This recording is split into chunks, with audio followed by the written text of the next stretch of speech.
Well, great day, everyone, and welcome to Spirit in Mind, where we are committed to discussing current events with theological and mental health perspectives. I'm Bishop Guy Robinson. I am honored to be with you today, and I'm always blessed, and we are blessed to have Dr. Shepherd with us. Good morning, Dr. Shepherd. Yes, sir. Good morning, Bishop, and now afternoon. How are you doing today? All is well. All is well. It's good to see you on location with us Yeah, today. outside location today, but would not miss this time of impartation and sharing for anything. And so, welcome to all those who are out there utilizing a different device today. So, not able to see all the different listeners and the comments like I normally would. But thank you for all those who are out there watching us today. And please share and let somebody know that we're on the air. We want to also make sure that you go to our vidflex.tv to our screen.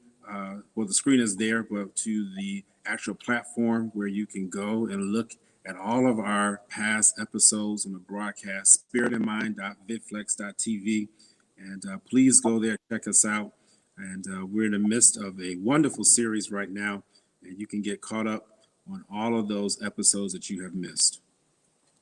Absolutely, absolutely. We are so grateful for you, our Spirit and Mind family. Please feel free to share this time of sharing. And please let someone know that we're on. And we look forward to the dialogue and the engagement. It's all part of the Spirit and Mind experience. And you are a vital part of that experience. Of course, we're grateful to have Dr. Shepherd for many reasons. One of them being is that he gives us updates on medical affairs, particularly significant in this season while the pandemic is going on. And Dr. Shepherd, I got a question. Maybe some people may want to know. We're hearing so many different things are happening, and of course, the state of Texas, the governor there has made some decisions, and the state of Mississippi, I believe, has made some decisions, and then there's other conversation going on around that. And so, where are we? What should we know? And what should we do?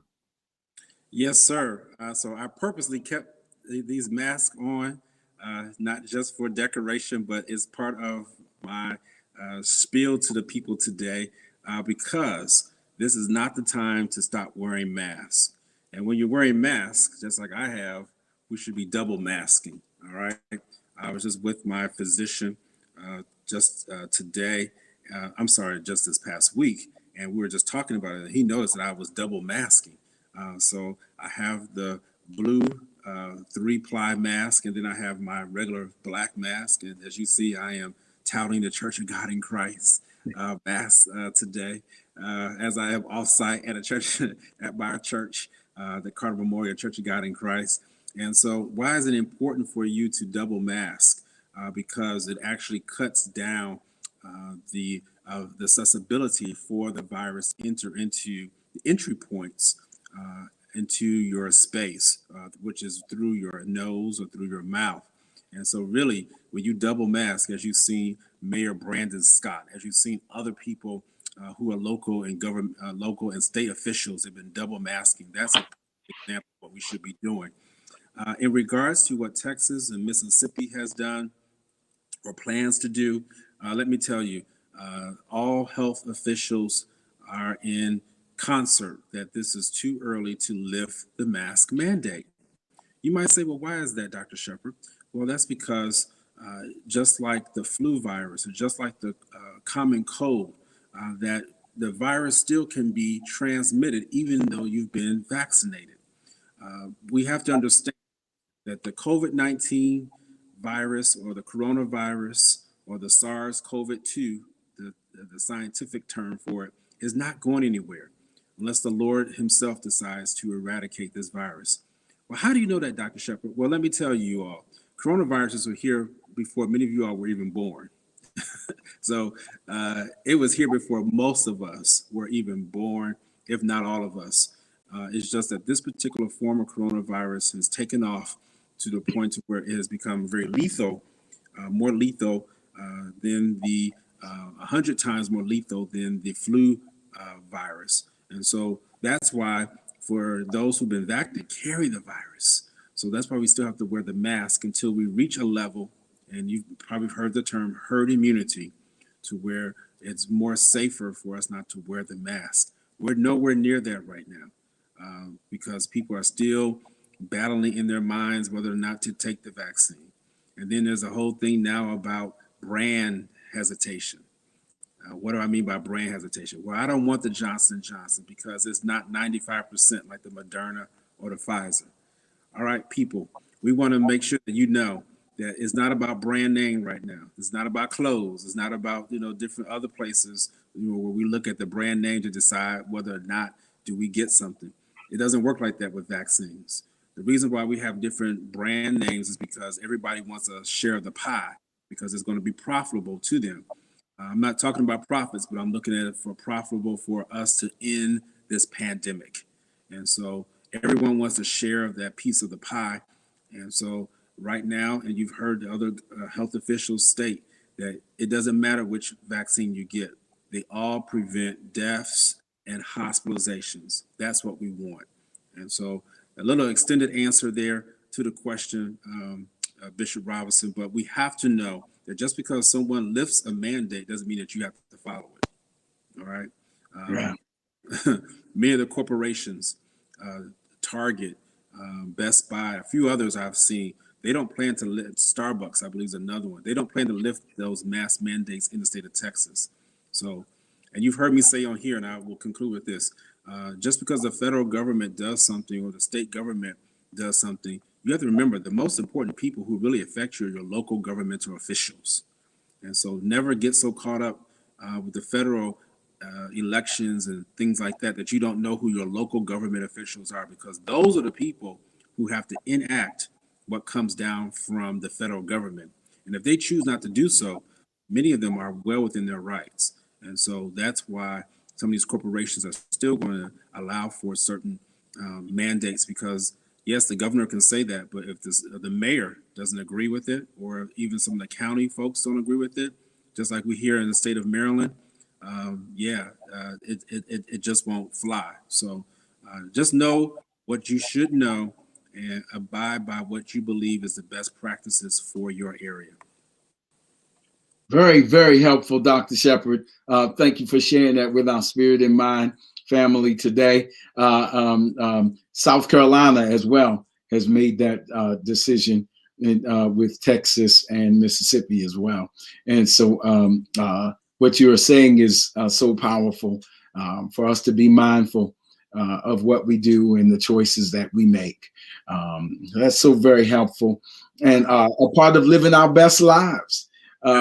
Which is what we're talking about, living our best lives. And we've been talking about it from an acrostic. And Dr. Shepherd, we gave us the sip and see. You want to catch them up on that, Dr. Shepherd, on the sip and see approach? Absolutely. So living your best life, which we all want to do, I believe. And so we want that for you. And this is our series that we have been on for, I think, about the last 7 weeks now. I believe this is part 7. And so the acrostic or the acronym is SIP and C: spiritually, intellectually, physically, socially, economically, and emotionally. God wants us to live our best life in all 6 of those areas. And please note that those 6 areas are all equally important. One does not outrank the other one. God wants us whole.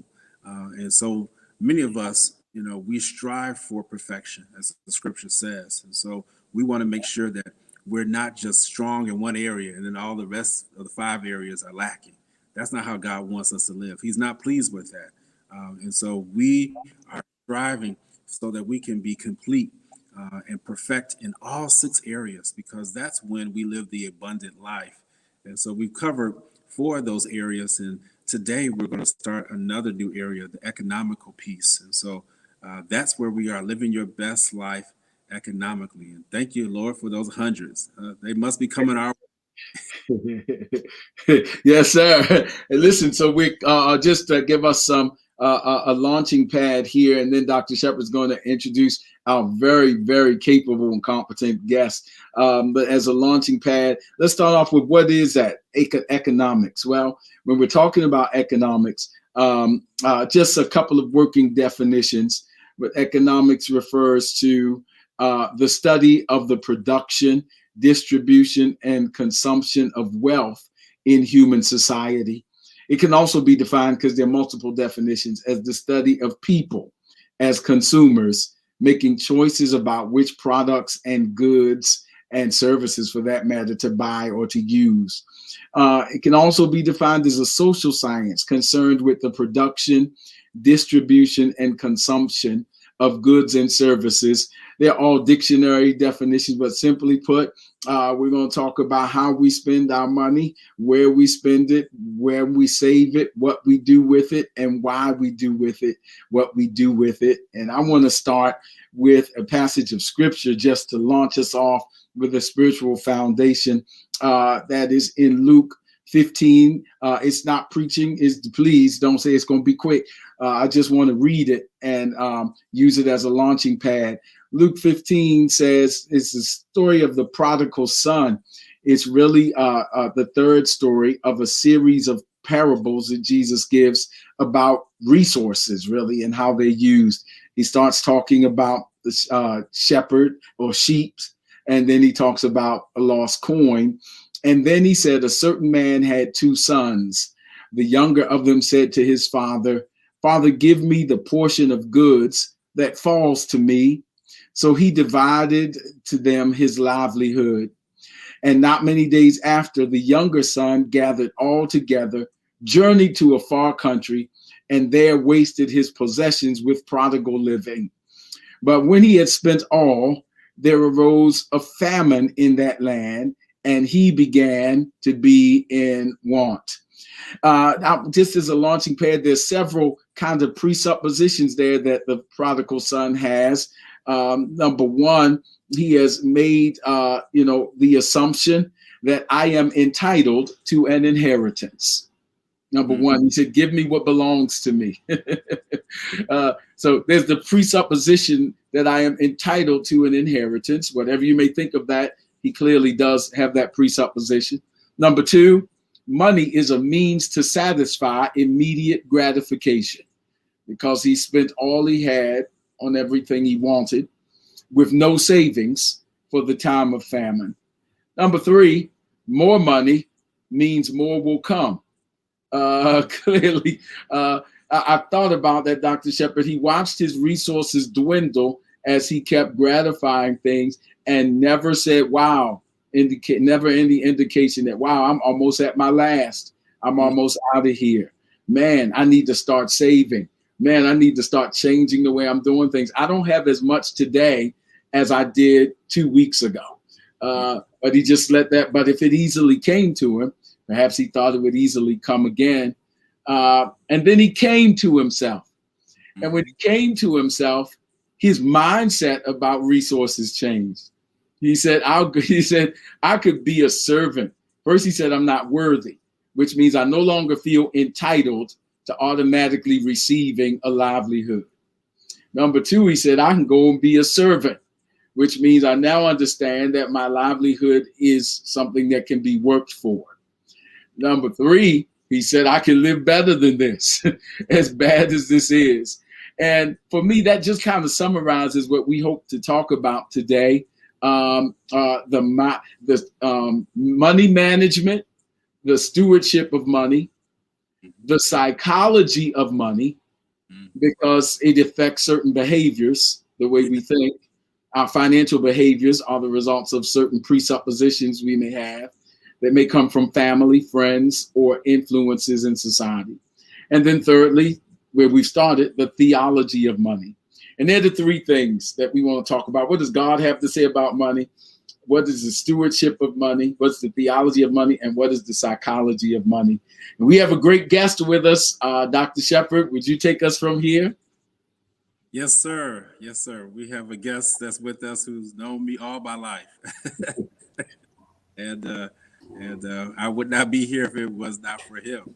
And so this person is, of course, my father.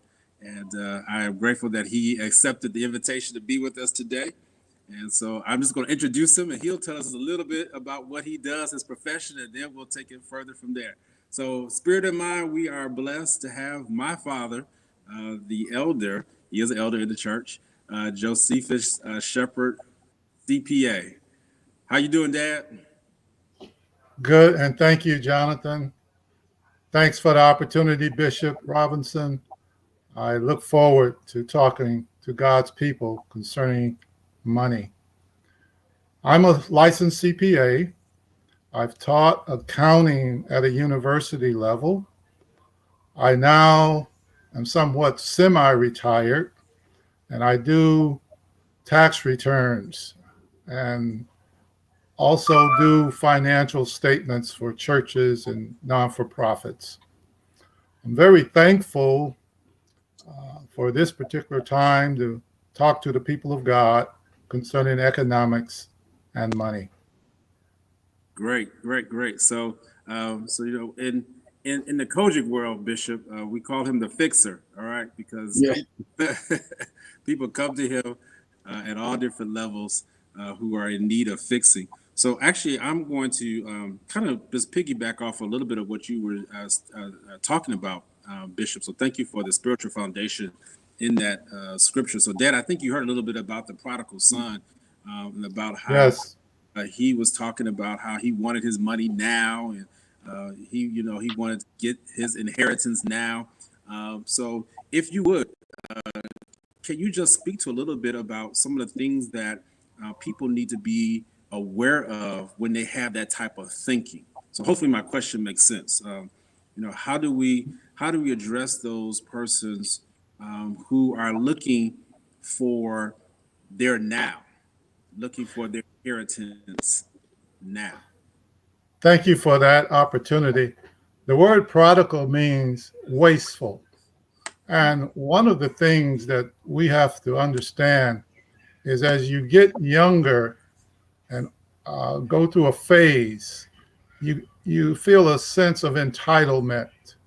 And you also have people who, when they have children, they kind of try to give them everything that they never had, the person never had, so they're going to do better by their children than their parents did by them. So we find ourselves trying to satisfy children by giving them tangible things. The thing is, when you give tangible things, you have to be careful because there's an expectation of the child that they will continually have this. And if you continually try to give them those things, you will become financially what I call insolvent. So what we need to understand, particularly people of color, entitlement is something that people are trying to do now in this particular century, in this particular year. They want to go back and give us things that they felt were taken away from us years ago. But what you have to understand is when you receive something, you have to know how to take care of it. And a lot of times when we receive items, we don't know how to take care of it. You give a child a toy at Christmas, he's so happy, he plays with it. Next week, you can't find it.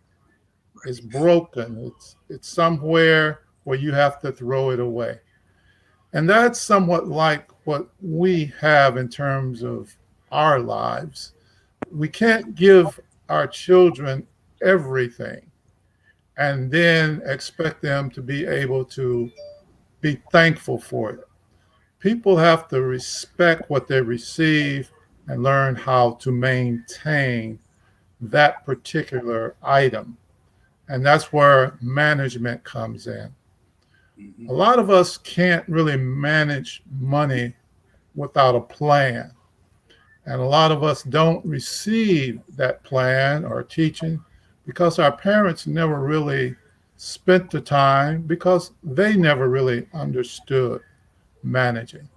And that's why it's so important now, as God blesses us to receive things, let's take time and learn how to keep those things and manage them so we will have them for future generations, and we'll learn to impart to that generation what we went through in order to get what we have now. Gotcha. Bishop? Wow, wow. Where do I begin? What you said about that parenting piece and the home influences on how we think about money. Um, I guess one of my things I take from the prodigal son's story, or the wasteful son, is that it seems as if money or resources magnified his existing issues in character. The money didn't make his character, it financed it and exposed it.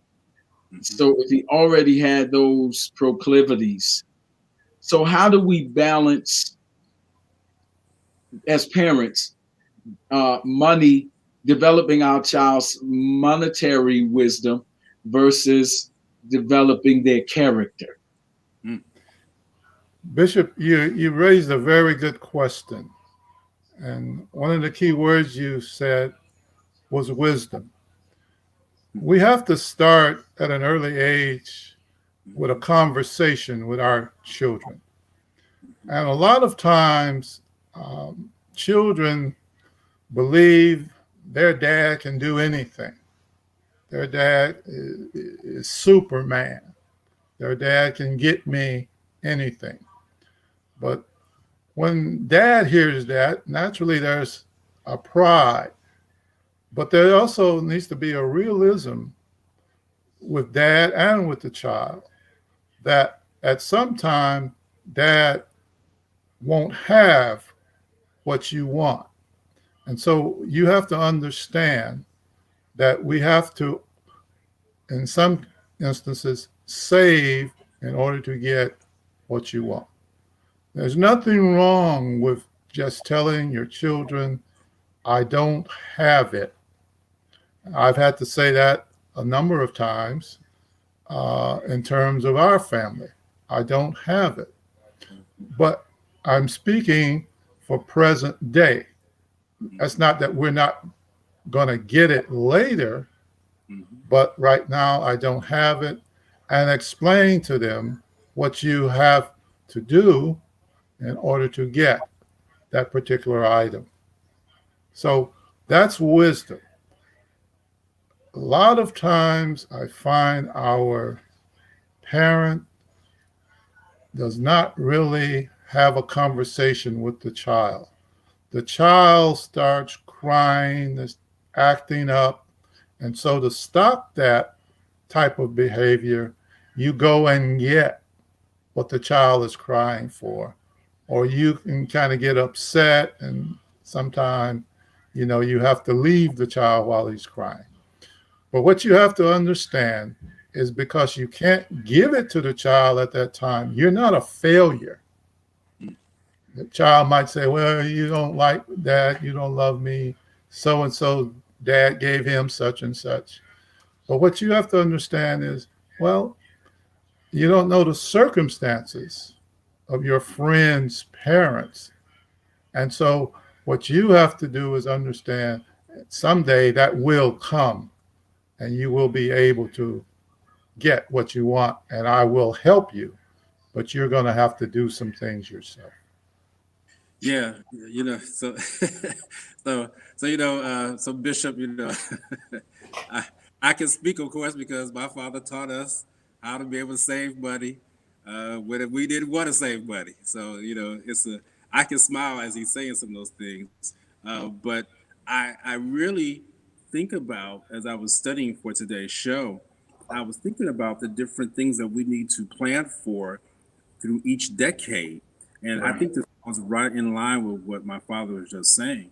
So, if you look at between age 0 to 10, this is the perfect time where you teach your children about finances. You teach them a little bit about money. those who are parents, those who are guardians. This is the time now where you start in preparing some type of college plan. There's different and tax advantage. I think one is called the 529 plan. 529 plan. There's a tax advantage college plan where you can begin to save. And so these are things that you do for your children, 0 through 10. And then from 10 through 20, and I'll just stop with that. This is where you're teaching financial education. You're teaching them the difference between spending versus saving. It was a big deal when I finally got an allowance, Bishop. Because I had to be able to explain why I would get the allowance. Now, I spent most of my allowance on candy. I'll be honest with you. I love sour gummy worms until this day, still do. And so I was always saving me a little bit of allowance for candy. But there was a difference between, spending everything that I got. And so I had to learn how to be able to spend versus save. I also had to learn how to be able to learn how to budget and then cost of living. You might say, well, 10 to 20, you're not paying a lot of utilities, but you have to learn that the clothes, as my father was just explaining, if there was things I wanted, then I had to save up for it. I was blessed to have two parents who knew how to be able to spend money appropriately. Amen. I said blessed. Some of y'all only got one. And so you knew which parent to go to say, okay, I really want this, and so I can go nudge on that one. Well, I didn't have that opportunity. As soon as one said one, the other one just backed the other one up. So I didn't have a chance. But once I started saving some money, I understood what the cost and value was. Like if I wanted a pair of shorts or a pair of jeans or something like that, I would have to put up some of the money for that. And with that, I would appreciate it more. I do remember that very clearly. That if I had bought something with my own money, I did. I made sure I treated it better. And then even during that time of age 10 to 20, you have checking and savings accounts. And so I believe that was the first time where I had my first checking account and did not get any credit cards. And of course, that's a whole discussion in itself, because people find themselves, once they get into the age of 18, 19, 20, opening up credit cards and then utilizing them and not knowing how to manage. That's because they missed out on that financial education. So what am I commenting as I'm bringing my portion of post here is that we're talking about financial education, which is so important in how to be able to live your best life. You start early, believe me, living your best life will come much sooner and much quicker for you. That's what I'm taking from this conversation, Elder Shepherd. We'll call the senior elder, and you're Dr. Shepherd, because both are very accomplished. And so we'll separate the honorifics that way to identify. But what I'm taking, Elder Shepherd, from this is the importance of being able to intentionally and strategically address that subject of money at home. I'm actually having some transference here. My father, I remember acting out as a young boy in Penn Station, the train station here in Baltimore, and they were selling something at one of the retail booths. It was a red fire truck, and I wanted it so bad, and I acted out for it, and I acted out because he said he didn't have the money. And then we went and ate lunch, and I saw him take money out, and he paid for it. And that's when it triggered. I acted up and said, "You said you didn't have the money." And he said, and I became a victim of corporal punishment that day in the station. But later on after that, because he was old school. So after that, he did talk to me about, it became a conversation for allocation of money, and I didn't have it for that and this and that. And later on, that became a giving of chores and an allowance, as you just said. And if you want it, work for it and save for it. I didn't appreciate those conversations much. For a long time, I couldn't look at a toy fire truck without having a traumatic, post-traumatic stress disorder moment. But that's what you just brought that up for me in giving a different view on that we appreciate and intentionally engage those conversations with our families. That's what I'm taking. So fix me where I'm broke here. Well, Bishop, one of the things also that I'm finding with people, they have money, but they don't have a plan for its use. You're not always going to have sufficient resources or money to do things that you feel you want to do. You want to do something and you've already got your planned use of the money and they don't coincide. So you say, well, what's the most important? People are feeling that now. Do I pay the rent or do I have food for my children to eat? Both are important. So what you have to do is understand, I've got to have a plan. It's not all or nothing, but sometimes I've just got to put this amount in this particular, shall we say, envelope, and I can pay on the rent and I can pay on the other things that I have to pay, so that people are receiving the information that I understand I've got to pay, but I can't pay it all at this time.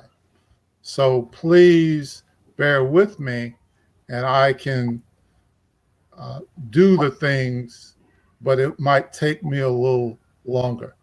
There's a phrase that when God speaks to us, he doesn't always say no, but he's saying not yet. You're not ready. And this is coming, but not yet. Yeah. And that's the way I interpreted a lot of things so that I could kind of stick with the understanding that he didn't refuse me. He just said, it's just not your time right now. Right. Yeah, and that's good. And I actually want to just really just flow right with that. So we were talking about a plan, and so thank you for mentioning that we have to have a plan if we want to again live your best life economically. So if we hear God say it's not yet, so what do we need to do in the meantime? We just can't say, well, not yet, so we just kind of throw up our hands and kind of do what you were talking about earlier, where we start crying and things like that, and throw a fit. What does some of the components of that plan look like, so that when there is a turn from the not yet to yes, so we have to prepare ourselves, which is why we're having this episode today. So just give us some quick components of what that plan will look like. One of the things in terms of a plan, it comes to you, and at the time when it comes to you, you should take pen and paper, or in this day and time, digitally, go to your computer or your phone or whatever and jot it down.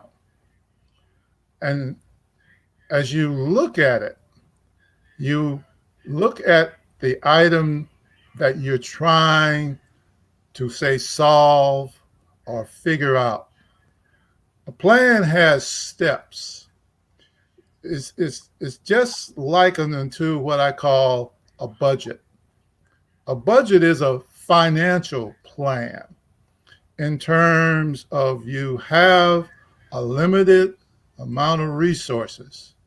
And with the limited amount of resources, you have to utilize that to solve all kinds of financial things that you are going to have come upon you. Now, in that regard, you stick within your budget.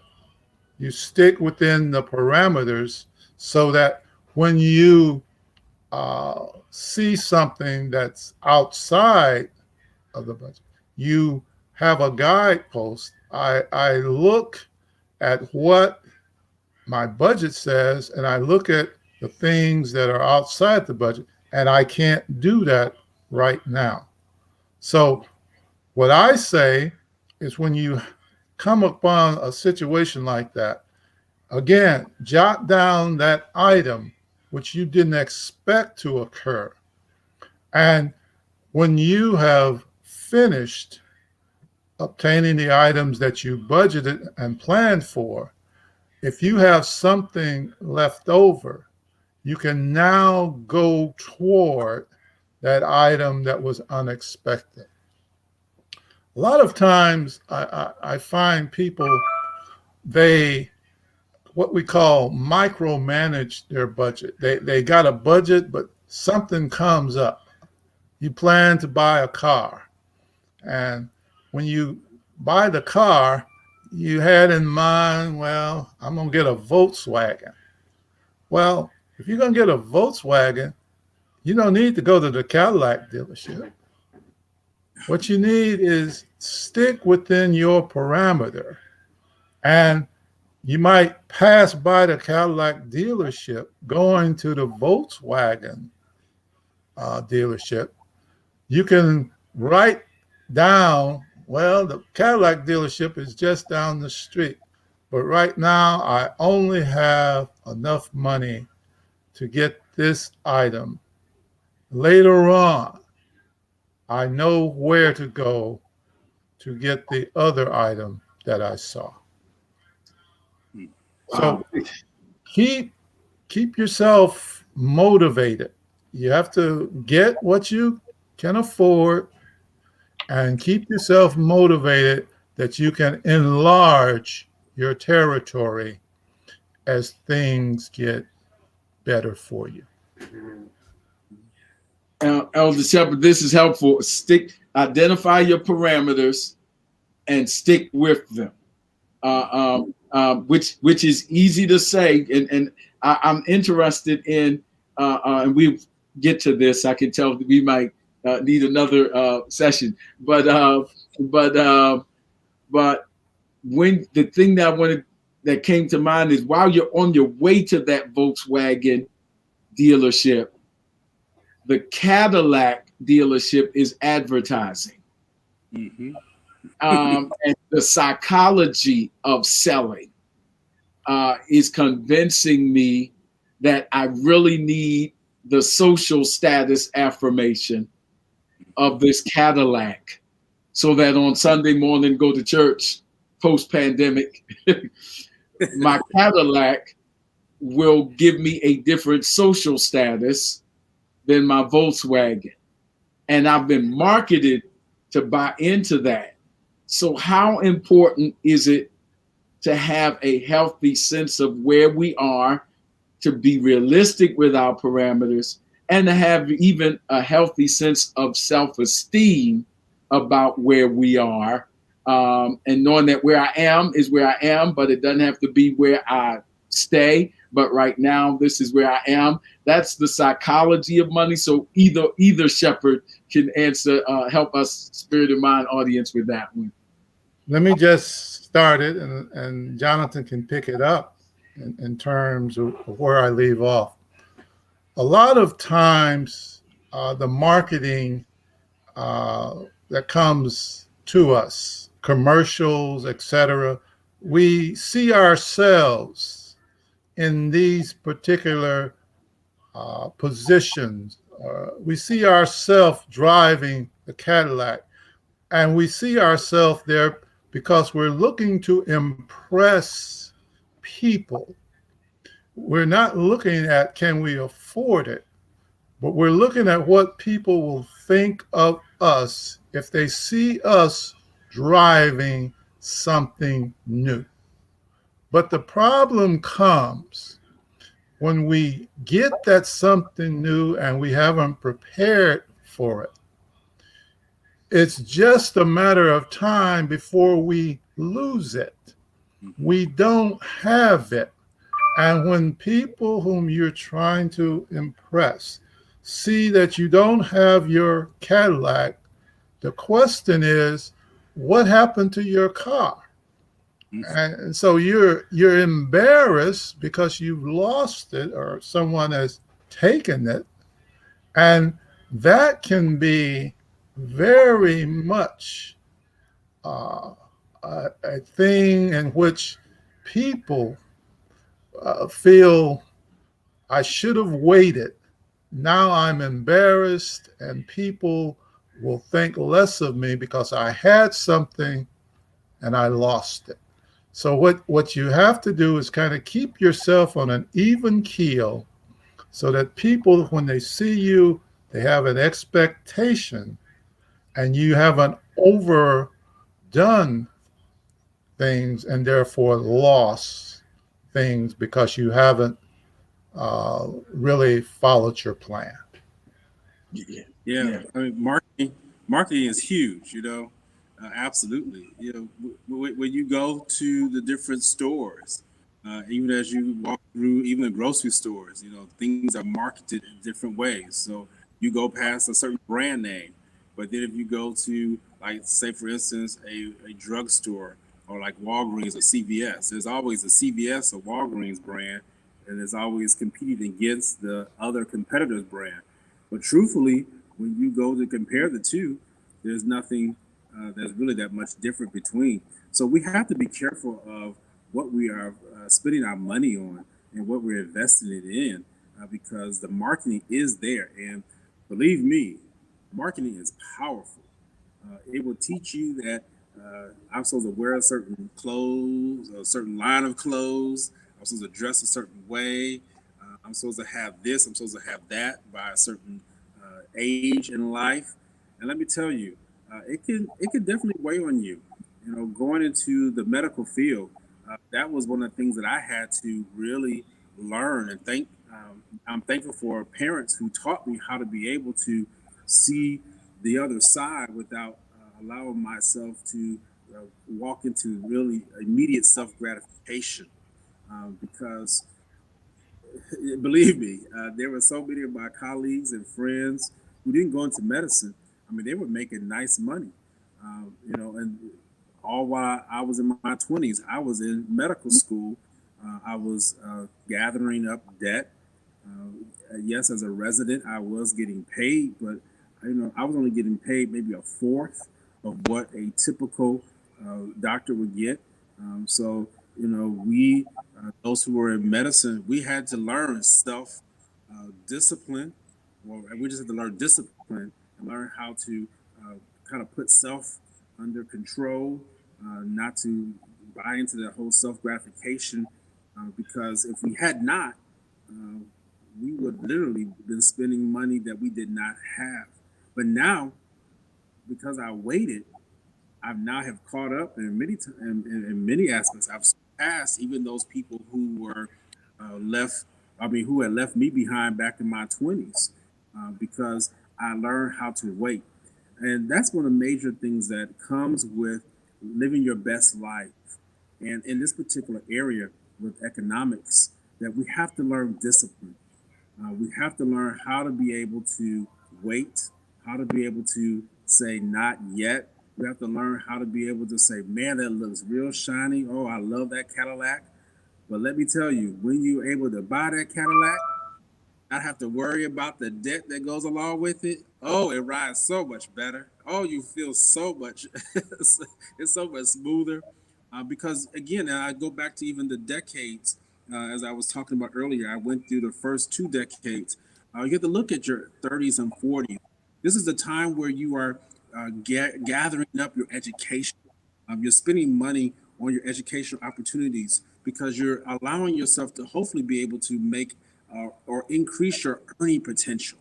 And so when you're in the process of doing increasing your earning potential, you're going to have to spend money and you're going to have to sometimes go into debt unless your parents have already provided for you. I had to pay for medical school.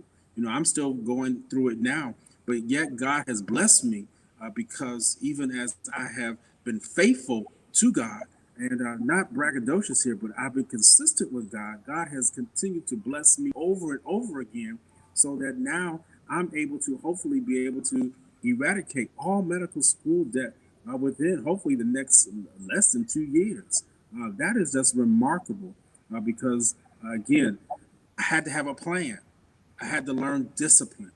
I had to learn that, yes, in my earlier years, that it was going to take some energy and time. I was going to have to go into debt. But in doing so, now I'm able to live much better and live with less stress. And I know we'll talk about that some more. So, Bishop, I hope that helps you out.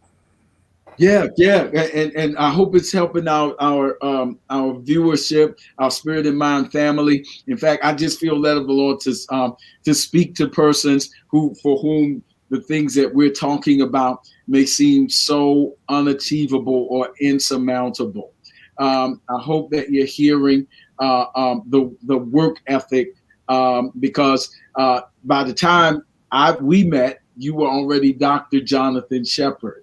I was already Bishop Guy Robinson, and we both done the school pieces and have the things on the wall. But it's so helpful to hear the stories of your internship and of your saving and of the steps that had to be taken to get there, because so many people see the latter chapters but don't know the stories. I'm from an area in Baltimore that most people would consider the hood. That's where I grew up. But wherever you start, what I'm hearing from you is have a plan for the next level, whatever that next level is. And that's the hope piece. That's the spiritual piece. If you can see yourself. And as Elder Shepherd was talking, I was thinking about Habakkuk 2, when Habakkuk said, I'm going to stand on the wall and see what the Lord shows me. That's the vision piece.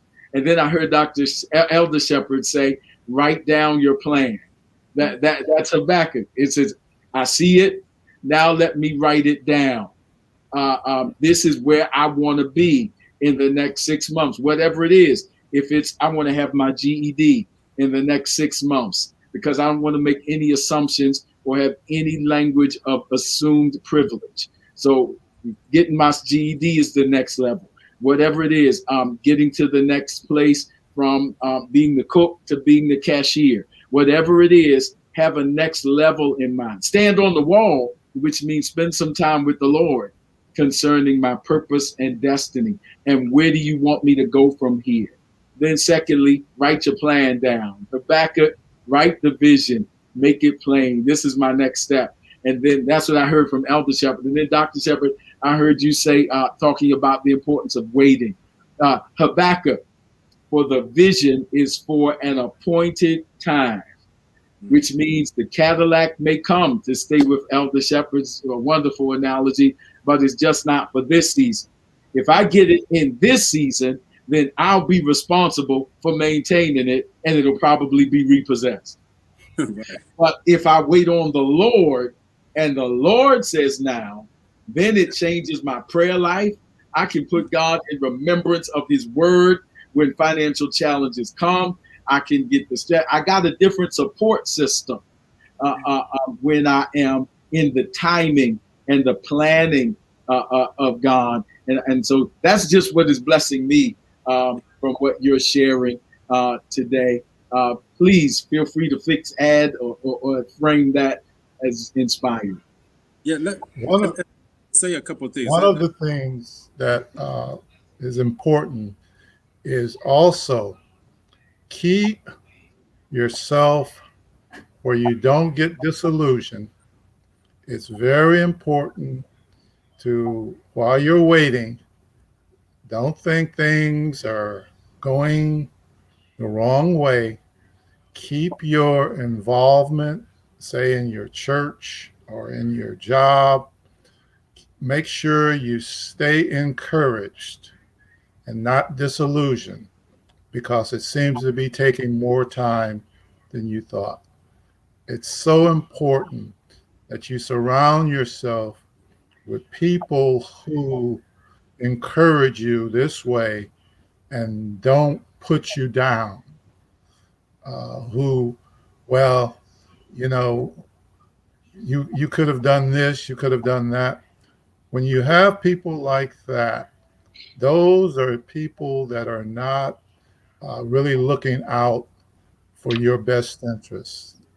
And what you have to do is say, you look at their situation, and then as you look at that, you see why they're not encouraging, but they are basically trying to put you down because it looks like you've got yourself in a state where you're satisfied and you're going to go forward. And a lot of times now, we have to seek those people that encourage us, that build us up, that give us esteem. It's amazing how people, when they see you're being blessed financially, they want to know how you're doing. How are you staying encouraged like this? So it's very important that you feel free to just let them know, well, it's not me, but God has helped me and has given me these particular attributes. And that's what I'm following. And if you try that, you can be also encouraged too. Yeah, so I'll just and thankful I allowed my father to go first there because Minister Cat, I'm not sure if this was in the chat, but she just sent this to me. And she said, "Don't go broke trying to impress those who are broken," and that is so true. Don't try going, don't try going broke, or don't go broke trying to impress those who are broken. And that's what my father was just saying. That when you are around people who are asking you, well, how come you're, doing so well economically, or why are you living your best life economically? A lot of that has to do with jealousy, and so you want to just make sure that you are not surrounding yourself with people who will pull you down. And we've talked about this. We even talked about it in the social piece, and it really applies here even economically. I'm going to pivot here just a little bit too, because I think this is a perfect place to state it. So I've had some wonderful testimonies come, personal testimonies for this past year. So and this hopefully will encourage somebody because I can even hear that, unfortunately, with my device today. So Bishop, you got to let me know how the comments are coming out today. Because I know when you start talking about money and economics, people kind of get quiet. They kind of get quiet on you. So I'm not sure. I can't see on my iPad today, but I hope you all are not quiet today. Because if you all are quiet, we got to wake you back up because this is the type of stuff that's going to alleviate so much of your mental health issues. But let me just say very quickly here with a testimony. So year 2020, I, just like many other people, I had to suffer a pay cut, and I had to suffer a pay cut for 5 consecutive months. And some people will say, well, you're a physician, so it don't affect you. I mean, I would look at those folks and be like, okay, yep, you're going to be cut from the friends list because you don't know what my bills are, how that money is earmarked, But you have a plan in place, and now you're saying that you're going to be cut, and your salary is cut for 5 months straight. That hurts. It does make a difference. But let me tell you, here's the first testimony: is that God, even in the midst of the pandemic in that year 2020, He allowed me to earn more money that year 2020, that I've ever earned in my life. Now that doesn't make sense to me, but it's because I had a plan. I was beginning to save money, and I'm thankful for my dad. I'm thankful for even other people who have advised me in the past, and I had money in reserve. So when the pandemic struck, I was okay. I was like, okay, well, I have this money I can go back to. We have to be able to save money.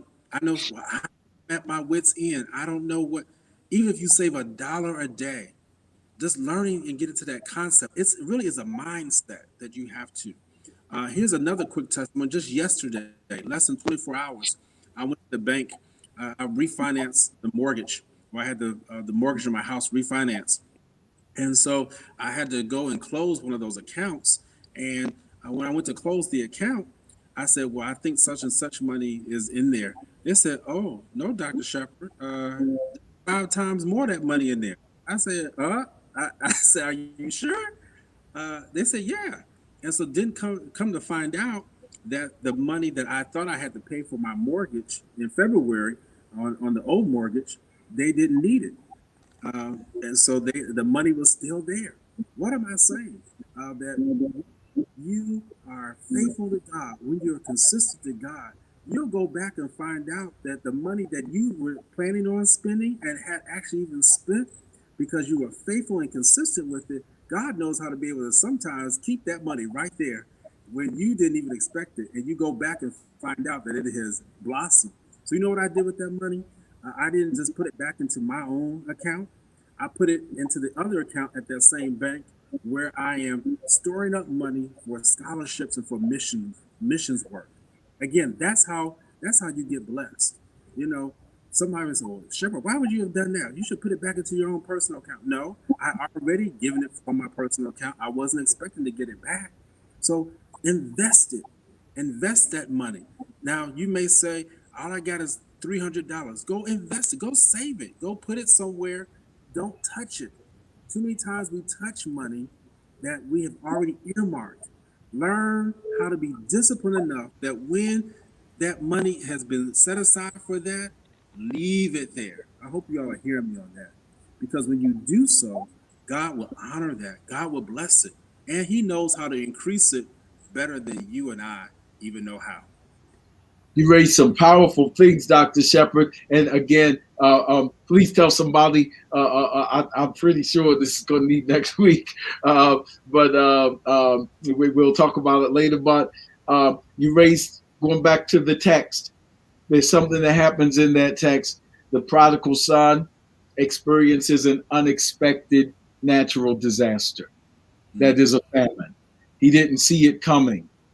And so he didn't prepare for it. And it's reminiscent of Joseph's advice to Pharaoh to save because their famine was coming. And so it raises two questions that we probably will close out with today.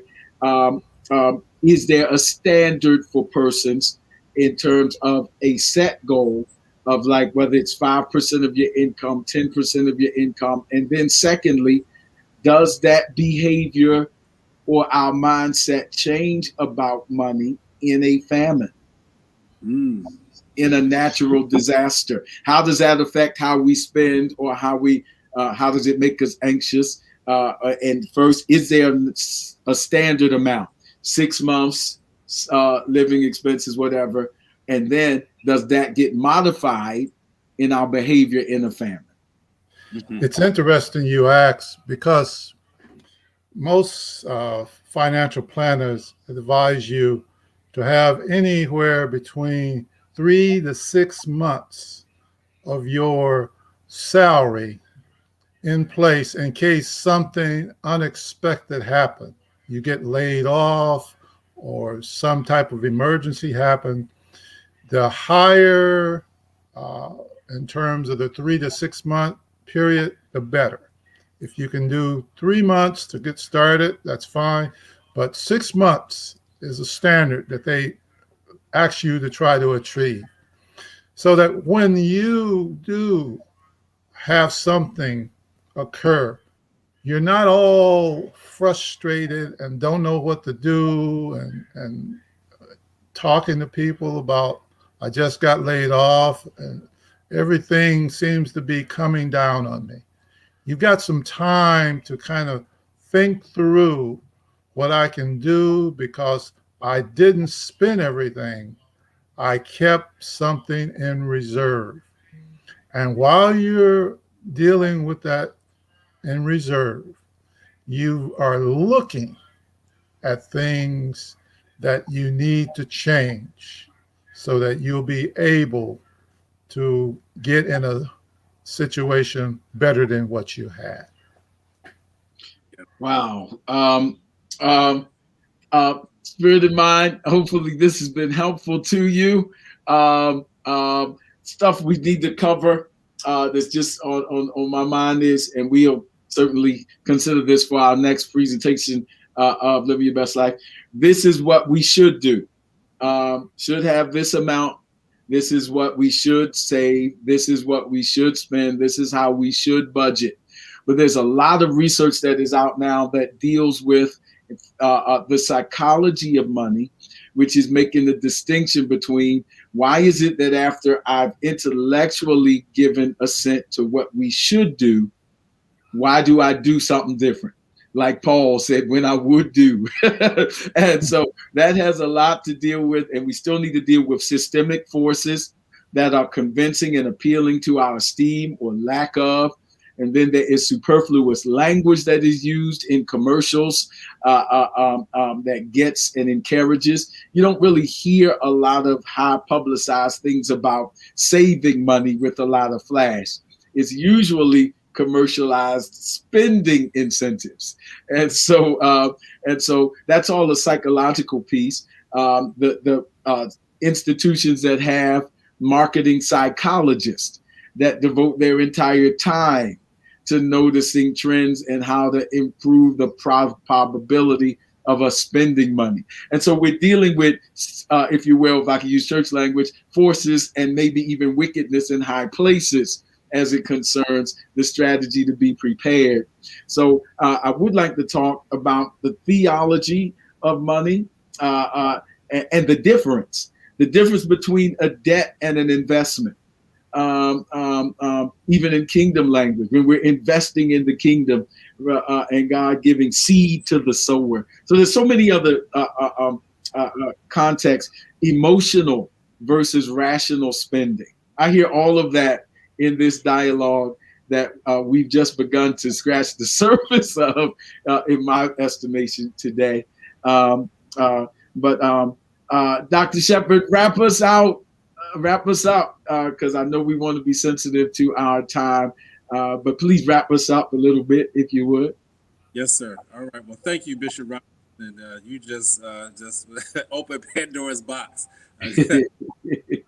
My father ready like to pounce on some of that. So, but again, we have gone to our limit, our time limit today.